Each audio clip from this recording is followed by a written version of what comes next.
राम राम कोडेस। मुझे उम्मीद है आप सब बहुत अच्छे होंगे। अगर आपको आपके डीएसए से रिलेटेड प्लेसमेंट और इंटर्नशिप प्रिपरेशन में दिक्कत आ रही है, then you can check out our complete placement and internship preparation course. Link for it is in the description box. Well, आज का पहला सवाल, ठीक है। इसमें आप 0th पोजीशन पे खड़े हैं इन कोऑर्डिनेट लाइन, ठीक है। और आपको एन पॉइंट पर जाना है, ठीक है। पॉइंट नंबर एन पे जाना है।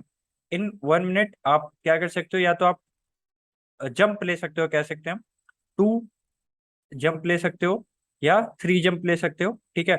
इन एनी डायरेक्शन, या लेफ्ट में 2 जंप ले सकते हो, या 3 जंप ले सकते हो, या राइट में 2 और 3 जंप ले सकते हो।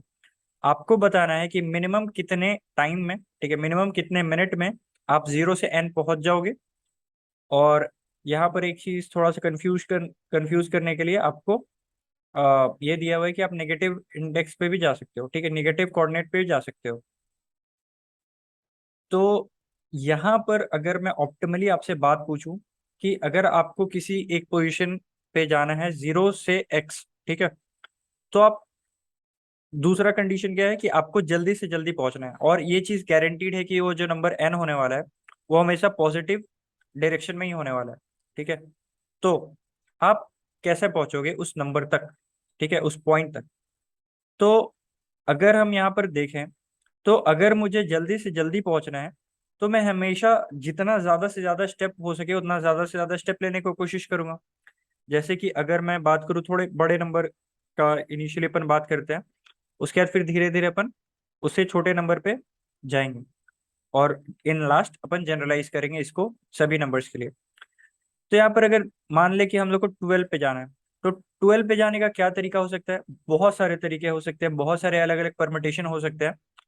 पर दो जो एमिनेंट आपको दिखेगा, एक हो जाएगा ऑल टू, ठीक है, 2 2 2, मतलब 6 2 हो जाएंगे।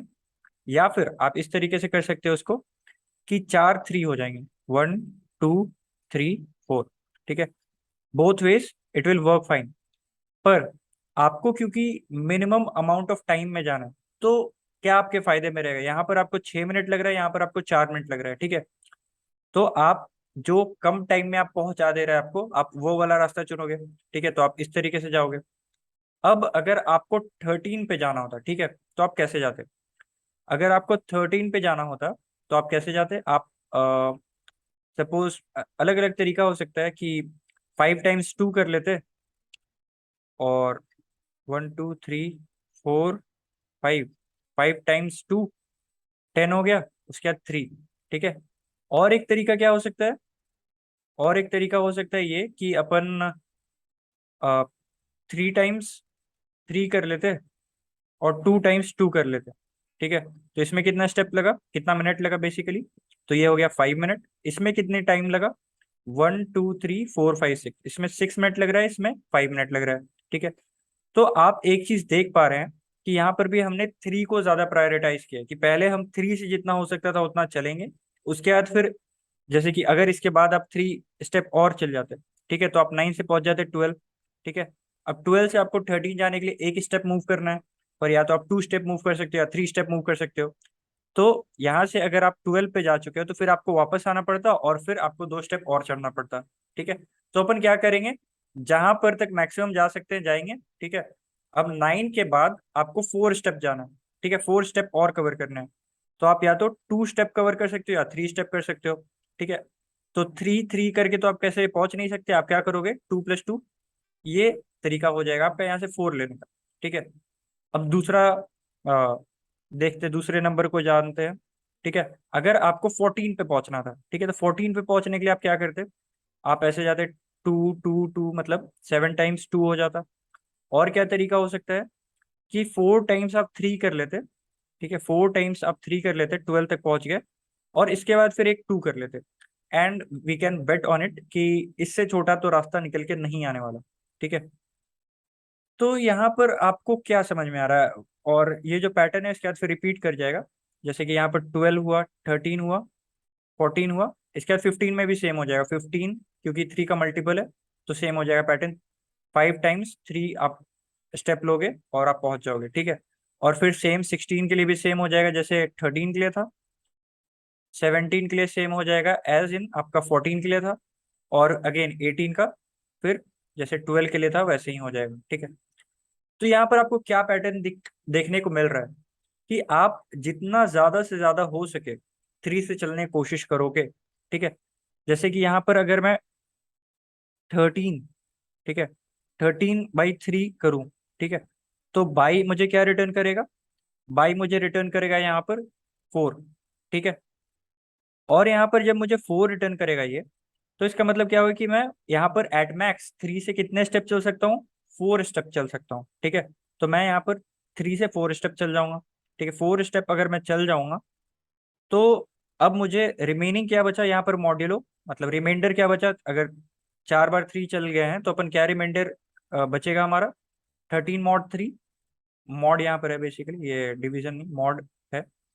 तो ये बचेगा 1। इसका मतलब कि अभी भी आपका रिमाइंडर 1 बच रहा है। तो 1 तो आप जा नहीं सकते, 1 जाने का मतलब क्या हो गया कि आपको पीछे 3 चलना होगा और आगे 4 चलना पड़ेगा, ठीक है। बेसिकली यही कि पीछे जितना जाए उससे ज्यादा आगे जाए और एक ही ज्यादा आगे जाए। तो यहाँ पर अपन क्या कर देंगे कि इसको तो पता नहीं कि हमने तो बस 4 स्टेप बोला है, 4 स्टेप चले हम। तो यहाँ पर 3 3 वाले स्टेप चल देंगे और उसके बाद एक 2 वाला और उसके बाद अगेन एक 2 वाला। तो टोटल स्टेप्स कितने लगे, अगर मॉड्यूलो बच रहा है मतलब रिमाइंडर बच रहा है आफ्टर डिवीजन विथ 3, तो यहाँ पर +1 कर देंगे। अगर रिमाइंडर 1 बचा तो रिमाइंडर 2 बचेगा तो अपन क्या करेंगे, ठीक है। तो 12 वाला केस हो गया, 13 वाला केस हो चुका। 12 वाला अगर डायरेक्टली 3 से डिविजिबल है तो 3 3 करके ही पहुंच जाएंगे, इसमें तो आई डोंट थिंक कोई डाउट होगा। अगर 3 से डिवाइड करने के बाद मॉड्यूलो 1 बच रहा है मतलब रिमाइंडर 1 बच रहा है, तो 3 3 3 2 2, ठीक है। तो एक 3 को हटा के उसके जगह पे दो 2 डाल देंगे, ठीक है। अब क्या होगा कि अगर रिमाइंडर 2 बच रहा है, ठीक है, इस केस में रिमाइंडर 2 बच रहा है, तो 3 3 3 3, 4 बार 3 हो गया और रिमाइंडर 2 बच रहा है, तो अपन क्या करेंगे इसके बाद एक और 2 डाल देंगे, क्योंकि 2 स्टेप चलने का तो ऑप्शन हमारे पास है ही हमेशा।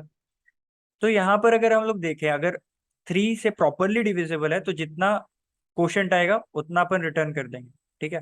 अगर मॉड्यूलो 1 आएगा तो इसका मतलब क्या होगा कि अपन एक 3 वापस लेंगे और उसके जगह पे दो 2 2 स्टेप ले लेंगे, ठीक है। और अगर मॉड्यूलो 2 आया मतलब 2 रिमाइंडर है, तो वहां पर जितना भी क्वोशंट आया था उसमें +1 कर देंगे कि उसके बाद आप एक और 2 वाले स्टेप चल दोगे। तो यहाँ पर आप देख सकते हैं कि जब हमारा परफेक्टली डिविजिबल था तो जो क्वोशंट था हमने वो रिटर्न किया। यहाँ पर हमने क्या रिटर्न किया, क्वोशंट -1 +2, ठीक है। यहाँ पर 4 बार हमने 3 ले लिया था तो उसमें से एक 3 हमने हटाया और उसके बदले में 2 2 ऐड किया। तो बेसिकली ये हो गया Q+1। यहाँ पर क्या हो गया कि Q और रिमाइंडर है 2, ठीक है, तो एक और 2 वाला स्टेप ले लेंगे तो ये हो गया 1, ठीक है। तो अगर हमारा ये 3 से परफेक्टली डिविजिबल है then we will return Q।